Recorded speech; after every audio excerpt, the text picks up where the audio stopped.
की animation start होती है। ठीक है, देखो अब यहाँ पर सबसे पहले ये हमारे पास डीएनए हेलिक्स की फॉर्म में डीएनए आ गया है। ठीक है, क्रोमोसोम से अनवाइंड होकर अनकॉइल होकर डीएनए हेलिक्स की फॉर्म में आ गया है। ठीक है, अब इसके अंदर एक टेंशन क्रिएट हो गई है। ठीक है, टेंगलिंग आना शुरू हो गई है। ठीक है, क्योंकि अनवाइंड हो रहा है, तो इस टेंगलिंग को प्रिवेंट करने के लिए कि ये दोबारा से ऐसे रैंडम सा जो है वो कॉइल्ड ना हो जाए, तो एक एंजाइम होता है जिसे हम बोलते हैं टोपो आइसोमेरेज। ठीक है, सबसे पहले ये एंजाइम आएगा और वो क्या करेगा, it relieves super coiling tension. ठीक है, ये इस टेंशन को रिलीज करेगा, थोड़ा स्ट्रैंड को लूज करेगा, ताकि डीएनए हेलिक्स जो है वो उसकी टेंशन रिलीज हो जाए। ठीक है, उसके ऊपर जो प्रेशर है कॉइलिंग का वो रिलीज हो जाए। ठीक है, सबसे पहले हमारे पास ये एंजाइम आता है। उसके बाद बच्चों हमारे पास दूसरा एंजाइम आता है जिसे हम बोलते हैं डीएनए हेलिकेज। डीएनए हेलिकेज क्या है बच्चों, ये पिंक कलर का यहाँ पर ये देखो, जो क्या कर रहा है, it opens the DNA double helix. ये डबल हेलिक्स को ओपन कर रहा है। ये देखो क्या कर रहा है कि ये जो नाइट्रोजेनियस बेसिस हैं, आपको मैंने बताया था जब हम स्ट्रक्चर ऑफ डीएनए पढ़े थे कि इनके दरमियान हाइड्रोजन बॉन्ड्स होते हैं बेसिस के दरमियान। ये उन हाइड्रोजन बॉन्ड्स को ब्रेक कर देता है। ठीक है, ताकि स्ट्रैंड्स ओपन हो जाए। अब देखो किस तरह से ये डीएनए हेलिकेज जो है वो इन बॉन्ड्स को ब्रेक कर रहा है और डीएनए को कॉन्टिन्यूसली स्ट्रैंड्स को ओपन कर रहा है। ठीक है, अब साथ ही बच्चों अगर आप ये देखो ग्रे कलर की, ये कुछ प्रोटीन्स हैं जो स्ट्रैंड्स के ऊपर बाइंड कर रही हैं। ये हैं single stranded binding proteins, SSB. ठीक है, इनका ये काम होता है बच्चों कि ये स्ट्रैंड को दोबारा से जुड़ने में रोकती हैं। ठीक है, क्योंकि देखो डीएनए हेलिकेज ने कितनी मेहनत करके इन हाइड्रोजन बॉन्ड्स को ब्रेक किया है बेसिस के दरमियान। तो अब ये कहती हैं कि कहीं दोबारा बॉन्डिंग ना हो जाए, इसलिए ये डीएनए स्ट्रैंड के ऊपर बाइंड कर जाती हैं और उसे दोबारा से बॉन्ड बनाने में प्रिवेंट करती हैं।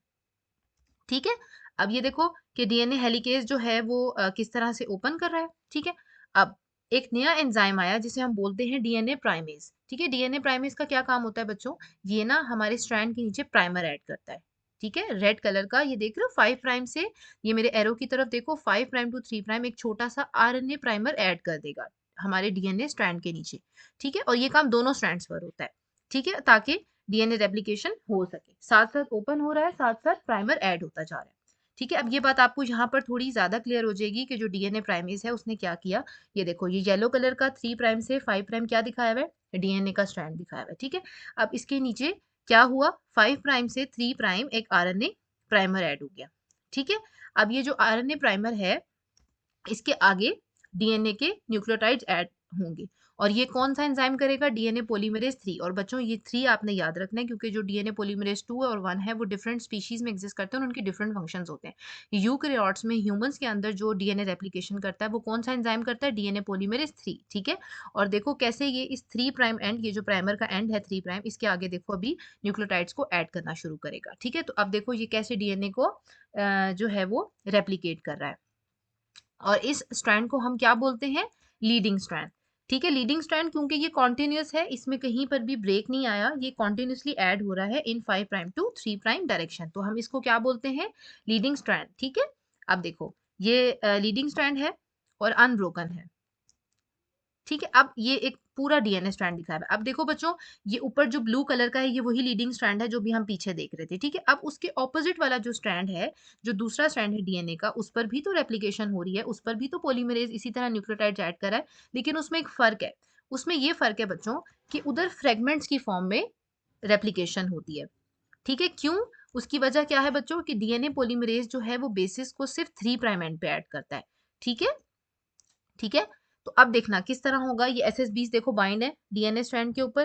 ठीक है, अब ये देखो प्राइमर बना, ये पॉलीमरेज देखो कैसे दोनों स्ट्रैंड्स को साइमल्टेनियसली एक साथ रेप्लिकेट कर रहा है। ठीक है, देखो अब इसने ये छोटा सा स्ट्रैंड बनाया, फिर दोबारा से जो पीछे रह गया था 5 प्राइम से 3 प्राइम उसको सिंथेसाइज किया। ठीक है, तो ये जो छोटे छोटे डिसकंटिन्यूअस फ्रेगमेंट्स बनते हैं हम इनको बोलते हैं ओकाजाकी फ्रेगमेंट्स। ओकाजाकी फ्रेगमेंट्स कहते हैं, और ये लेगिंग स्ट्रैंड होता है, ऊपर वाला लीडिंग स्ट्रैंड होता है, और जो नीचे 5 प्राइम से 3 प्राइम का स्ट्रैंड होता है उसके ऊपर जो सिंथेसिस हो रही होती है उसे हम क्या बोलते हैं, लेगिंग स्ट्रैंड। और वो किस में होता है, ओकाजाकी फ्रेगमेंट्स की फॉर्म में होता है, ऐसे छोटे छोटे फ्रेगमेंट्स होते हैं और उनके ऊपर प्राइमर ऐड हुआ होता है। ठीक है, ये देखो कैसे एक ये प्राइमर है, एक ये वाला प्राइमर है, और ऊपर सिर्फ एक ही प्राइमर है और वो कॉन्टिन्यूसली सिंथेसाइज हो रहा है, ये दोनों स्ट्रैंड्स में डिफरेंस होता है। ठीक है, तो अब देखो किस तरह ये दोनों स्ट्रैंड सिंथेसाइज हो गए। अच्छा, अब जब हमारे पास डीएनए रेप्लिकेशन कंप्लीट हो गई, तो हमारे पास बीच में क्या आ रहे हैं? आरएनए प्राइमर्स आ रहे हैं। अब ये आरएनए प्राइमर्स तो हमें नहीं चाहिए, हमें तो सिर्फ़ डीएनए स्ट्रैंड चाहिए था और आरएनए प्राइमर्स ने तो सिर्फ़ हमारी हेल्प की थी रेप्लिकेशन में, ठीक है? तो अब एक एंजाइम आएगा जिसे हम बोलते हैं आरएनएज़ एच। वो क्या करेगा? एक-एक करके इन सारे प्राइमर्स को रिमूव कर देगा, आरएनए प्राइमर्स को, ठीक है? और एक और एंजाइम आएगा जिसे हम बोलते हैं डीएनए लाइगेज़। वो क्या करेगा? इन सारे डीएनए के फ्रेगमेंट्स को दोबारा से जॉइन कर देगा। ठीक है? ये देखो कैसे उनको जॉइन कर रहा है और ताकि एक कंटीन्यूअस डीएनए स्ट्रैंड बन जाए, कहीं से भी कोई स्ट्रैंड ब्रोकन ना हो तो, ठीक है? तो जो डीएनए लाइगेज है, it act as a molecular glue, sealing the gaps in the phosphodiester backbone to complete the strand. तो ये एक मॉलिक्यूलर ग्लू का काम करता है, मॉलिक्यूलर लेवल पे एक ग्लू की तरह एक्ट कर रहा है और जो डीएनए फ्रेगमेंट्स हैं उनको ग्लू कर रहा है, जोड़ रहा है, ठीक है? अब ये तो हो गई हमारी रेप्लिकेशन। अब इसके बाद एक छोटा-सा एक और इम्पोर्टेंट फंक्शन होता है बच्चों जिसे हम बोलते हैं प्रूफ रीडिंग। प्रूफ रीडिंग क्या होती है बच्चों? अब देखो ये डीएनए स्ट्रैंड है, अब ये डीएनए पॉलीमरेज़ चेक करेगा, उसे प्रूफ रीड करेगा कि मैंने कहीं कोई गलत बेस तो नहीं डाल दी।